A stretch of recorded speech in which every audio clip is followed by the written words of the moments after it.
Meanwhile, the United Kingdom is strengthening its trade relationship with Nigeria through the Developing Countries Trading Scheme, aimed at making exports from developing nations easier and more profitable.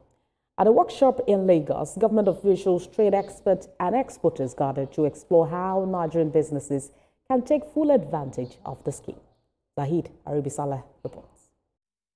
Stakeholders from Nigeria's trade and agri-food sectors gathered here to understand and harness new opportunities under the UK's Developing Countries Trading Scheme, DCTS, a trade policy aimed at deepening economic ties between the UK, Nigeria and other developing countries. The motivation behind the scheme was that the UK wanted to introduce something to make it fairer for developing countries to try and reach UK markets. And it differs from the GSP in the way that it doesn't have as stringent rules as the GSP. So we like to say that it's one of the most, if not the fairest scheme and the most beneficial for developing countries, because it removes some of the impediments that would have stopped them from using the GSP. Discussions at the workshop focused on understanding the rules of origin, documentation requirements, product standards and trade facilitation measures under the DCTS.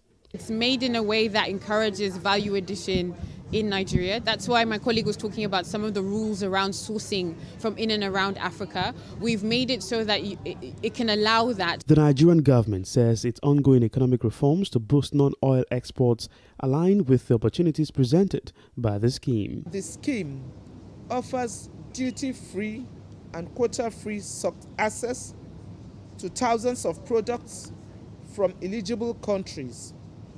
For Nigeria, this means expanded market access for key non-oil exports such as agricultural produce, textiles, leathers, processed food, and manufactured goods. Take, for example, something like ginger.